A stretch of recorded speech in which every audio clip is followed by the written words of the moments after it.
Hey y'all, it's Donna. For some reason, I'm not sure why, lately I have been looking at Eugenia Cooney content, or listening to rather, because, well, I've been painting and working on home projects, which I'm really proud of. I put up a chalkboard and a dry erase board in my boys' room, so that'll be pretty cool. We've got like a mini little classroom going on. But while I've been working on these projects, I've been listening to Eugenia Cooney content, and I've always ignored her. Like, I've just overlooked her because, like, sure, everyone knows what's going on. I won't say the A word. But it's clear. It's clear to anyone with eyes what is going on, even before she acknowledged it. She's finally acknowledged it, with Shane Dawson. Barely, though. So right here, she takes a long glance at herself, while her and her mom are making meatballs. This is after the recovery. So she only put this video up to either play pretend, and this is what I wanted to talk about really. What is she actually doing? Is she this delusioned to think, that she could be in denial and she could be sort of in the mindset like, oh, I can just pretend everything's okay, and at least some people will believe that. Is she that disillusioned, or is it even more, sinister? Does she know full well what she's doing? And like, the more I look through her stuff, the more I'm starting to think maybe she does know what she's doing. Now with the meatballs, she didn't know like where the soap was at the sink even. She didn't know what croutons were. She didn't know what meatballs were. She's probably never touched meat in her life. And she's like looking all icky. Like, that's cute. That's adorable. A little teenager that's just learning how to cook. Or is it a lady that's almost 30 that thinks it's adorable to have never interacted with food? So much so that the people in the comment section, it's very, very clear. You'll notice that she'll stop and she'll pause and she'll look at herself in the camera. So whether she is like really disillusioned or not in her mind, and clearly she has a mental issue. Clearly. I'm not, trying to take away from that at all. But what I'm saying is she's wrapped up in the her of this all. Like her outfits, her makeup. She claims she really, really cares about her audience. But just lying about her hair, just lying and saying her hair is real, is hurting them. Because it sort of lends to, and this is why I think Dr. Dre is so dangerous as well. It makes these young girls that are leaning towards eating disorder, anorexia sort of thing, and I don't have to be careful about how I talk, honestly, because I'm already demonetized. But, they're leaning towards these things already, and then they see a grown adult woman that's living a life, able to do it. Look, she even still has hair. She claims that it's all of her hair. And she's putting on makeup. She looks really cute, quote unquote, in her outfits. So, and like Dr. Dre, has a profession. She lives a full adult life. So, one of the main reasons I even wanted to talk about this at all was what Shane Dawson did, and Katie Morris, the psychiatrist here on YouTube. I really liked a lot of her content, and she seems like a really great woman, a great person, great therapist. But what she did with this is, well, I guess I should first talk about what happened. So I guess a quick rundown would be that, well, Eugenia's been on YouTube and Twitch, and, she does all these live streams. That's her life. That's what she does. That's how she makes money. She pays for that beautiful house her family lives in. So she, it's all hers. But she's been on, the internet for years, and she has this whole time maintained looking this skinny, this unwell. So, she's not eating, obviously. Yeah. And recently, it was getting a lot worse. She looked very, very bony, like more so than usual. So her friends, Jacklyn Glenn, and a few other friends that she had at the time that finally convinced her to get out of the house, because she's very protected in that way. Like her mom is said to be an enabler, and I would agree with that, because her mom fought tooth and nail to not get her treatment. So, yeah, she has a driver. Right there in the Barbie outfit is when she got very sick. But, yeah, everywhere she goes, she has a driver. I don't think she can even drive. I don't think she's gotten her driver's license. So she's like a child up in that room, yet she's the adult that pays for all the bills and stuff. And she makes her own decisions. And her mom, I don't know, like, what's going on there, why for years and years it doesn't seem like she ever wanted her to get help. But, she did get some friends that were concerned about her, worried enough to have a 5150 pulled on her, which means they, like, bring the police, they bring psychiatrists, and they, because you're an adult, you have to usually agree to go into treatment. But they put a hold on you because they determine that you are not safe. You can't make those decisions yourself. You're obviously killing yourself. So, yeah, they ended up doing that to her. And that, like I said, it was very hard because she doesn't go places. It's very hard to get her out of the house. And like I said, she has a driver everywhere she goes. She makes it so that she can get out of there quickly. And I think her friends and everyone in the comment sections attributes this to her mother. Like, oh, her mother has a driver, bring her places, and won't let her go places. But I think they're seeing her as a child. She can make these decisions. She's a woman. She's a grown woman. She can make these decisions herself. And she chooses to do this. So her friends didn't know what else they can do. They've talked to her about it before. But then again, if you talk about it too much, she probably would have never left the house to go to their house to begin with. You know what I mean? She's aware that people are concerned. Even if she's not moderating the comment section herself, she's fully aware. She is fully aware that people are concerned. So I think it fools people when she acts so naive, like, oh, and she talks in the little voice, and she's like, oh, you don't have to be concerned. I'm just fine. I'm totally okay. And she never admitted to the treatment or whatever. She'll never admit to anything. But after the 5150, I think she finally got pushed in a corner far enough to where even the people that are trying to help her, like, regain her image now, Shane Dawson and them, and this is why I'm so upset with what Katie Morris did and involving herself in this, because Shane Dawson, you can sort of expect this from, but a therapist like Katie Morrison, by the way, all of these Instagram posts, or most of them, are from after the quote-unquote treatment. This is why she has a Band-Aid on her. And in the comment section, someone said, didn't you get that flu shot days ago? Why do you still have a Band-Aid on? And that's what I'm saying. This is all for show. Like, she's pretending she's tried to say that for years. Like, she has a doctor that is approved that she looks healthy and that she is healthy. And, like, people don't know what they're talking about, She's fine. She's fine. She's fine, everybody. She is fine.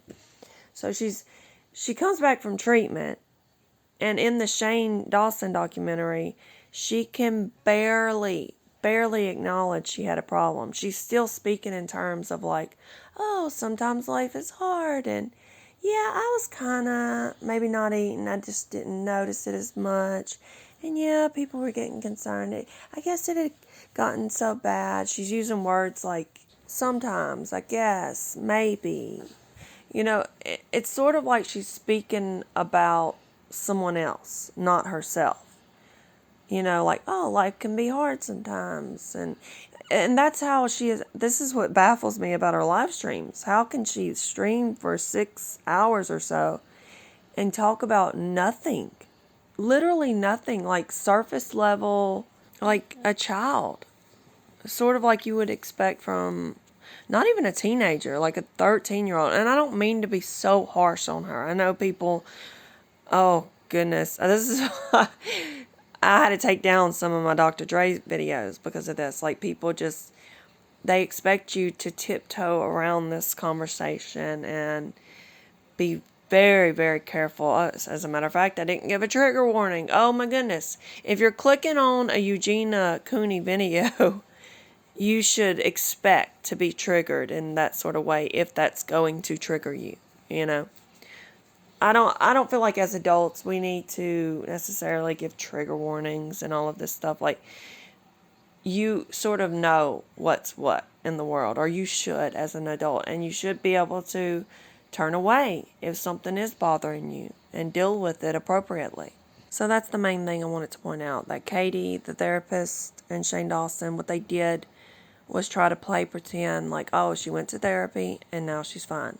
And they even, you know, acted like her friends were so terrible and awful for doing what they did with the 5150, when clearly people don't have any other choice at this point. And when they did the 5150, Jacklyn Glenn was saying her mom called the cops, was screaming at her on the phone, trying to get her out of there, telling the cops she was kidnapped, like doing everything, fighting tooth and nail to prevent Eugenia from getting treatment. So whatever is going on there, she doesn't want her to get treatment.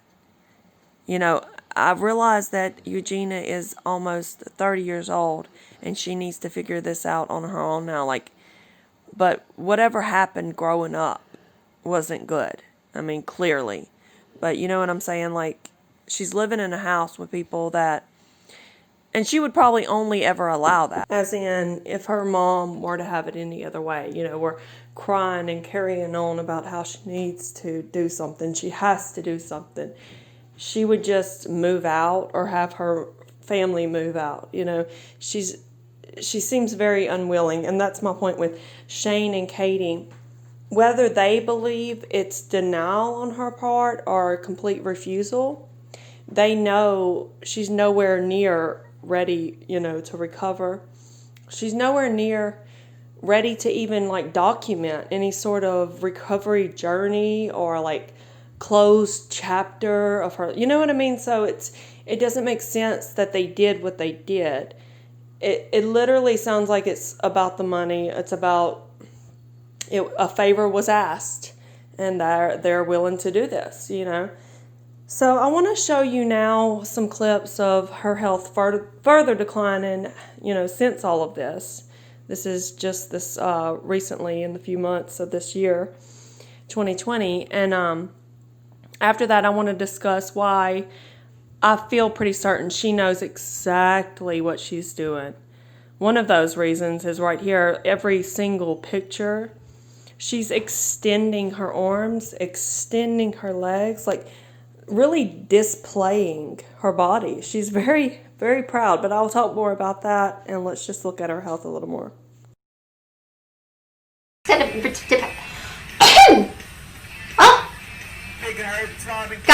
Food obsession. When you feel like food has taken over your life, you may feel like you're struggling alone. Guys, I think I might have like an allergy or something. Halloween for me and my two puppies. Aw! Happy Halloween to you too and your puppies. I feel like they're kind of going through like this weird, like really uncooperative like time, and it's like kind of annoying. Guys, I've been streaming like almost 5 hours. That's crazy. I guess I looked at that and I'm like, wow, Eugenia is streaming from, but it's also crazy. You'd be surprised. Yeah, see, that's definitely, I think that's pretty kawaii. But I don't know, like people kind of have like different, like I guess like ideas of kawaii. Good to try to keep your brushing your teeth. Like, it's good to keep your teeth in good condition, you know? It's never too late, Eugenia. You can do it. Thanks, Angela. Angelvita, I appreciate it. I'm doing a lot better, like I'm doing good and everything. Some people just like literally analyze like everything. I'm like, I can't move without people. I move my arm and then I'm having a seizure to some people. That's another thing people like to say lately, is that I'm having a seizure, which I definitely have not had any seizures on stream. But I'll even have like some people that will tweet me and they'll be like, yeah, you're having seizures, Eugenia. And I'm just like, I don't think I've had a seizure, guys. Like, I really don't. Seizure, guys, I don't know. I'm not trying to be mean to you guys. I'm really not. But just so you guys know, I'm not in a rude way, but I don't know if some of you guys know what seizures are. Because I can tell you, I have never had a seizure on stream, which is good because I feel terrible for anyone that's had a seizure. But I have never had a seizure on stream, so. Okay, so I'm not going to speculate too much about the health issues and the possible seizures and what these signs and symptoms can be indicating. There's also, you know, footage of her touching and like the color not coming back to her leg. You know how like the blood comes back to the surface of her skin. Things like that. That's just, in my opinion, that's a given. I mean, obviously her health is going to start failing drastically. That's why I think the hair thing particularly is evil, because she's pretending like her hair is all real and it's super thick and luscious and long, and that is absolutely impossible. There's no way she has hair this thick and lustrous and long at the rate she's starving herself.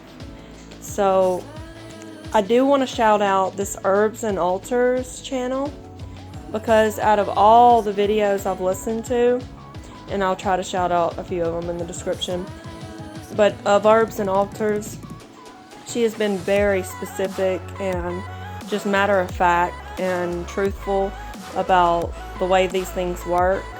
And she's enlightened me in ways that I haven't heard from other, you know, experienced people with, you know, who have suffered these things in their past.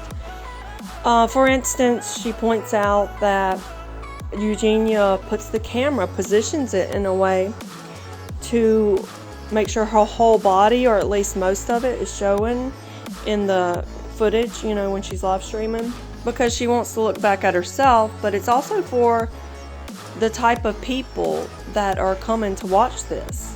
They're sort of, it's like a fetish thing with some of these guys. And of Herbs and Altars, she talks about that as well, being in these pro-Anna groups, and that's a whole nother topic completely, whether that's wrong or right, or whether these things should be banned. I say no in general, just because I'm not for censorship, but there are good reasons actually why these things shouldn't be banned as well. And I didn't know that until listening to her as well. But yeah, there are people that come there specifically as a fetish thing that watch these things. And then there was a pedophilia scandal of recently with one of the moderators, which is not surprising because, again, the type of guys who have these fetishes, or I guess women and men, but the type of people that have these fetishes also happen to be attracted to children's bodies. So yeah, I mean, I believe she knows what she's doing. I believe she wants her body to look this way. She has absolutely no intentions on changing anything, at least not right now, not anytime soon. And anyone who tries to make that happen will be quickly discarded from her life.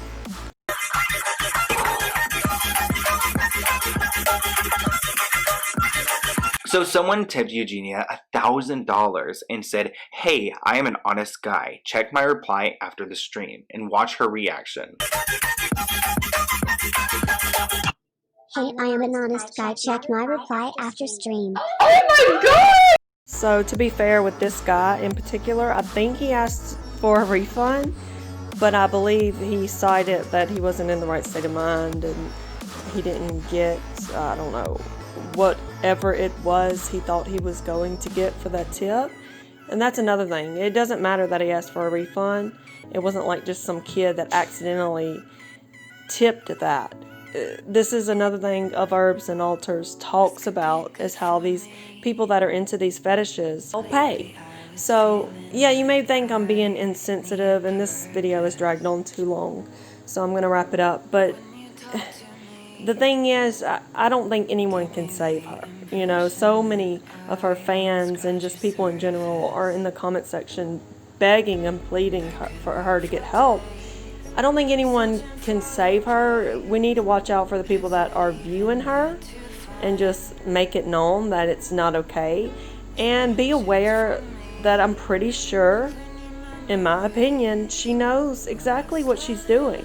She wants, you know, to facilitate this community that is okay with this. I mean, a lot of the people that are there for sort of the car crash effect. You know, they're there to watch that aspect. But there are a lot of people that are into this, whether it's young girls or guys that are into this. So yeah, that's all I wanted to say about it. And I think Shane Dawson and Katie, the therapist, is very wrong for doing what they did. Jumping the gun the way they did, knowing that she's nowhere near recovery. And that's all.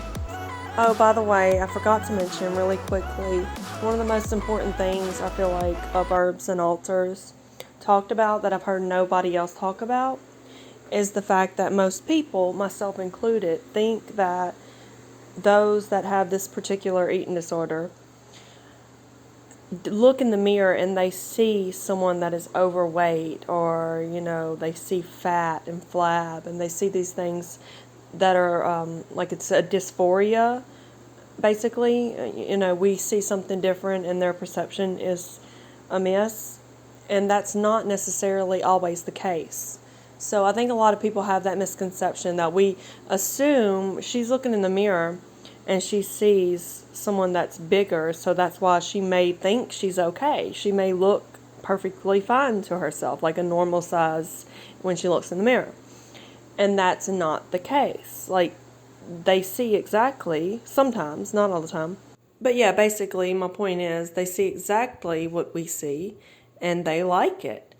Hence all the photo shoots, hence, you know, stretching out their arms and legs and extending these and really like dressing it up and putting all the makeup on, and then, you know, talking about how some people are going to see you the wrong way, but it's right if it's your way, and, you know, you can be unique and you can be yourself. All of these quotes that you can read into any which way you want. And again, I'm so sorry for her. I mean, maybe I seem insensitive because I know it took a consistent amount of trauma that led her to this place, most likely. And I'm so sorry for that. But now we have to face reality. This is an adult that wants to be this way, and nobody can really do anything about it. But there could be something done about it. That's what's so insane. You know, I'm not for censorship. In my opinion, you just raise your kids right, and you make sure they know they're healthy enough mentally to know not to go anywhere near these sorts of communities and not to even be appealed by these sorts of things. But in the, you know, world we're living in with YouTube and all of these different platforms, they will censor you in a heartbeat if you have the wrong beliefs and opinions and religion, and or, you know, beliefs on politics, on health, on I've been censored myself, and I just talk about very innocuous subjects, in my opinion, in my humble opinion. But, you know, according to the people that have all the power, they want to control the way people think and socially. And they are doing a very good job at that because they are controlling it. So, yeah, that's what's insane about this. The people and the SJWs that want this removed and taken off of YouTube and all of these other platforms, they aren't standing up for the people that are being stripped away just for talking about vitamin D or sunlight or Donald Trump, or I don't know, just anything that doesn't seem to matter so much, that isn't dangerous. Anyway, that's my rant on Eugenia and Eugenia. I'm probably saying her name wrong. Y'all have a good day. Oh! Big Herb throbbing.